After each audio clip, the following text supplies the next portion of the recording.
الحمدللہ رب العالمین والصلاة والسلام علی سید الانبیاء والمرسلین اما بعد فاعوذ باللہ من الشیطان الرجیم بسم اللہ الرحمن الرحیم ان تنصروا اللہ ینصرکم صدق اللہ العلی العظیم وصدق رسولہ النبی الامین المتین الکریم ونحن علی ذالک لمن الشاہدین والشاکرین والحمدللہ رب العالمین۔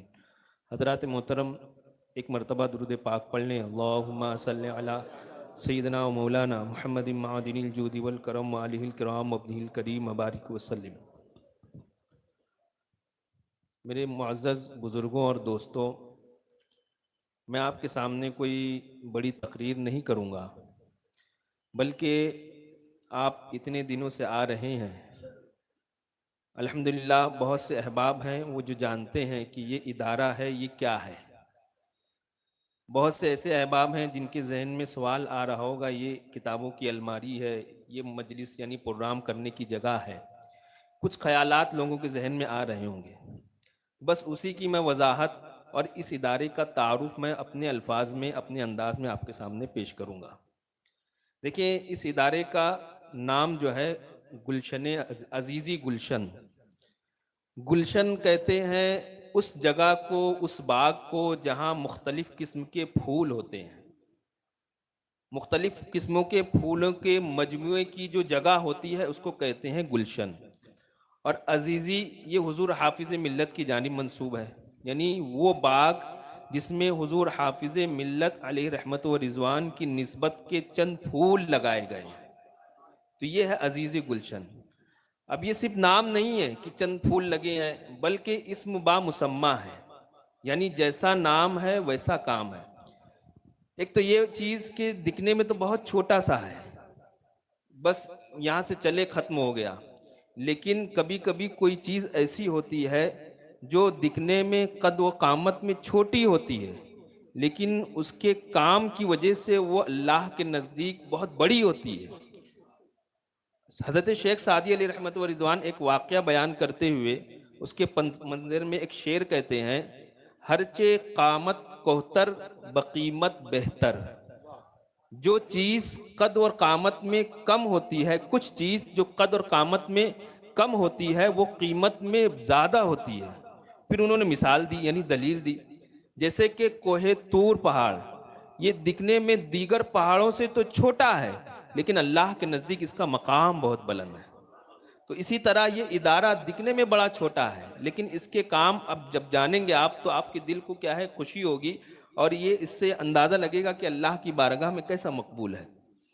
میں نے کہا کہ گلشن یعنی چند طرح کے پھول ہوتے ہیں، تو آج علم دین حاصل کرنے، علم دین دینے اور حاصل کرنے کے جتنے بھی طریقے رواج جو پوری دنیا میں ہیں، الحمدللہ اس چھوٹے سے گلشن میں وہ سارے طریقے اور رواج جمع ہیں۔ وہ کیسے؟ آپ جب صبح فجر کے بعد جب آپ تشریف لائیں گے تو یہاں اس گلشن عزیزی میں دیکھیں گے کہ 3 یا 4 کلاسیں الگ الگ لگی ہوں گی، جس میں مختلف قسم کے، مختلف عمر کے لوگ اور مختلف طبقے سے جڑے ہوئے لوگ آپ کو پڑھتے ہوئے نظر آئیں گے۔ اس میں یہاں جو پڑھایا جاتا ہے، ایک سب سے پہلا افتاء کورس، یعنی جو طلبہ 8 یا 9 سال کا عالم کا کورس کر چکے ہوتے ہیں، اس کے بعد ان کو اور اعلیٰ تعلیم حاصل کرنی ہوتی ہے، یعنی مفتی بننا ہوتا ہے، تو وہ کورس حاصل کرتے ہیں۔ تو الحمدللہ اس گلشن عزیزی میں افتاء کا کورس ہوتا ہے، جو اہل سنت کے بڑے مدارس سے فارغ ہوئے طلبہ یہاں پر تعلیم حاصل کر رہے ہیں، افتاء کا کورس کر رہے ہیں۔ اور یہ خصوصیت ہر اداروں میں نہیں ہوتی، بہت سے بڑے بڑے مدارس ہوتے ہیں جن میں عالمیت کی پڑھائی ہوتی ہے، حفظ کی پڑھائی ہوتی ہے، لیکن افتاء کی پڑھائی بہت کم جگہوں پر ہوتی ہے۔ تو الحمدللہ ہمارے اس گلشن عزیزی میں سب سے اعلیٰ تعلیم جو ہوتی ہے وہ افتاء کی ہوتی ہے، مفتی بنائے جاتے ہیں۔ پھر اس کے بعد عالم کا کورس ہے، 3 یا 4 کلاسیں ہیں جس میں طلبہ کیا ہے، یعنی جو کتابیں پڑھ کر عالم بنتے ہیں، جس کو ہم 8 یا 9 سال کا کورس میں نے جس کو کہا، وہ کورس حاصل کرتے ہیں۔ تو ابھی 4 کلاسیں ایسی ہیں جو عالم کورس کی ہیں۔ پھر اس کے بعد اور پھر شام ہوتے ہوتے آپ دیکھیں گے کہ یہاں پر شام میں مکتب کا بھی انتظام ہے، یعنی چھوٹے چھوٹے بچے، چھوٹی چھوٹی بچیاں جو ابتدائی دینی تعلیم حاصل کرتے ہیں، تو جس طرح کچھ علاقے یا کچھ جگہ ہوتی ہیں جہاں مکتب ہوتے ہیں جس چھوٹے بچوں کا، تو یہ ادارہ ایسا جس میں مفتیوں کی اعلیٰ تعلیم بھی ہوتی ہے، عالمانہ کورس بھی ہوتا ہے، اور چھوٹے بچوں کی تعلیم کا بھی انتظام ہے۔ اور الحمدللہ ایک شعبہ وہ بھی ہے کہ جس میں کسی کے پاس وقت نہیں ہے کہ وہ پورا پڑھ لکھ کر عالم بن جائے، بلکہ اس کو یہ لگن ہے، یہ شوق ہے کہ میں دینی ضروری، یعنی وہ اتنا علم جس کا حاصل کرنا ہر مسلمان پر فرض ہے، جسے ضروری علوم کورس کہا گیا، الحمدللہ اس کی بھی تعلیم ہمارے یہاں ہوتی ہے۔ تو اس کا مطلب یہ کہ دینی تعلیم کے جو بھی طریقے ہیں علم حاصل کرنے کے، وہ سارے کے سارے گلشن عزیزی میں جمع ہیں۔ اور اس کے ساتھ ساتھ الحمدللہ لائبریری ہے، آپ دیکھ رہے ہیں جیسا کہ، اور اس کے ساتھ ساتھ دارالافتاء ہے۔ یہاں کے دارالافتاء کی خصوصیت ایک ایسی خصوصیت ہے، میرے خیال سے شاید مہاراشٹر میں کہیں ہو، کیونکہ یہاں پر حنفی مفتی بھی ہے، یہاں پر شافعی مفتی بھی ہے۔ حنفی مفتی ہمارے مفتی محمود رضا صاحب حنفی، اور شافعی مفتی ہمارے مدرسے کے جو صدر مدرس مفتی عاقب شافعی، اللہ ان کے علم میں عمر میں برکتیں عطا فرمائے۔ تو یہ اس ادارے کی خصوصیت ہے کہ یہاں حنفی مفتی بھی ملیں گے آپ کو، اور شافعی مفتی ملیں گے۔ اور الحمدللہ لوگوں کے سوالات واٹس ایپ کے ذریعے بھی بڑی اس کی گردش ہوئے، اور لوگ بھی کیا ہے اب روزانہ 1 یا 2 فتاوے یہاں سے جاری بھی ہو رہے ہیں الحمدللہ۔ تو یہ ایک بڑی خصوصیت ہے اس ادارے کی۔ شروعات ہوئے چند سال ہوئے، 2 سال 3 سال ہوئے، لیکن الحمدللہ یہاں سے فتاوے بھی کیا ہے صادر ہونے شروع ہو گئے۔ اور پھر اس کے ساتھ فرض علم کورس جس کا میں نے ذکر کیا، الحمدللہ یہاں پر حاصل کرتے ہیں طلبہ آ کر۔ ایک دوسری خصوصیت ہے اس ادارے کی کہ اس ادارے میں پڑھنے والے ہر عمر کے طلبہ آپ کو نظر آئیں گے۔ الحمدللہ مکتب میں چھوٹے بچے نظر آئیں گے، علم دین حاصل کرنے کے عالم بننے والے کیا ہے نوجوان آپ کو دکھائی دیں گے۔ فرض علوم کورس میں کیا ہے جوان بھی نظر آئیں گے، بوڑھے بھی نظر آئیں گے۔ میں اس کو اپنے دوسرے انداز میں کہوں تو بچے بھی یہاں پڑھتے ہیں، باپ بھی یہاں پڑھتے ہیں، اور دادا بھی یہاں پڑھتے ہیں۔ آپ کو کسی ادارے میں یہ کیا ہے خصوصیت نظر نہیں آئے گی۔ پھر اس کے ساتھ ساتھ ایک اور خصوصیت یہ ہے کہ وہ لوگ جو اپنے دنیاوی تعلیم حاصل کی اور اپنے کام میں مشغول ہو گئے، اور ان کو وقت نہیں ملا کہ وہ عالم بنے، تو ایسے لوگوں کے لیے بھی الحمدللہ کیا ہے تعلیم کا انتظام ہے۔ کچھ ہمارے یہاں کچھ مؤذن آتے ہیں جو 5 وقتہ اپنی مسجدوں میں اذان دیتے ہیں، اور اس کے بعد دین کی تعلیم حاصل کرنے کے لیے صبح تشریف لاتے ہیں۔ کچھ امام ہیں، یعنی امامت بھی کرتے ہیں، الحمدللہ وہ حافظ قرآن ہو گئے، ان کے پاس وقت نہیں تھا کہ وہ عالم بنتے، تو الحمدللہ ابھی امامت کے فرائض انجام دے رہے ہیں، اور اس کے ساتھ ساتھ صبح آ کر کیا ہے عالم بننے کا کورس کر رہے ہیں۔ اور اس کے ساتھ ساتھ الحمدللہ انجینئر، کاروبار کرنے والے، اور ایک ڈاکٹر، اور ایک سرکاری اسکول کے ٹیچر الحمدللہ یہاں باقاعدہ عالم کورس کرنے کے لیے صبح آتے ہیں۔ تو اتنی خصوصیات اس ادارے کی ہے الحمدللہ ثم الحمدللہ۔ ایسا ادارہ اس سے پہلے میں نے اپنی نظر میں نہیں دیکھا، اس لیے میں نے کہا کہ یہ دکھنے میں تو چھوٹا ہے لیکن کام کے اعتبار سے کیا ہے یہ کافی بڑا یہ کام کر رہا ہے۔ تو یہ ادارہ کس کا ہے آپ جانتے ہی ہیں۔ یہ جو زمین آپ کو نظر آ رہی ہے، جس زمین پر یہ قائم ہے، یہ چندے سے لی ہوئی خریدی ہوئی زمین کا نہیں ہے، بلکہ حضرت کو ان کے وراثت میں جو زمین ملی تھی، یعنی آپ کے والد گرامی سے وراثت میں جو زمین ملی تھی، اس زمین کو آپ نے دین کے لیے لگا دیا۔ دیکھیں لوکیشن کتنا اچھا ہے، اسٹی سے اتنا قریب ہے۔ اگر چاہتے یہاں 2 4 5 منزلہ عمارت کھڑی کر دیتے، لاکھوں کروڑوں آ جاتے، لیکن آپ نے اپنے کیا ہے دنیاوی پنجیوں پر کیا ہے دین کی یعنی اخروی پنجیوں پر کیا ہے کو ترجیح دی، اور آخرت کے لیے اپنا ذخیرہ جمع کرنے کے لیے کیا ہے اس ادارے کو اس زمین کو کیا ہے دینی کام پر لگا دیا۔ اور الحمدللہ صرف زمین کو نہیں لگایا، یہ جو اتنا جو تعمیری کام، جو کتابیں، الماریاں ہیں، یہ سب آپ نے کیا ہے اپنے طور پر اس کو انجام دیا۔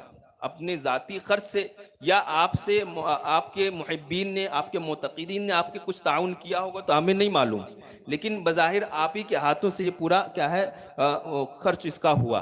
اور الحمدللہ ابھی جو ادارہ چل بھی رہا ہے، جو ابھی ادارہ چل رہا ہے، مدرسین کی تنخواہ ہے، 15 بچے طلبہ رہتے ہیں، ان کے رہنے سہنے کھانے پینے سارا انتظام الحمدللہ ابھی عمومی چندے سے نہیں ہوا ہے۔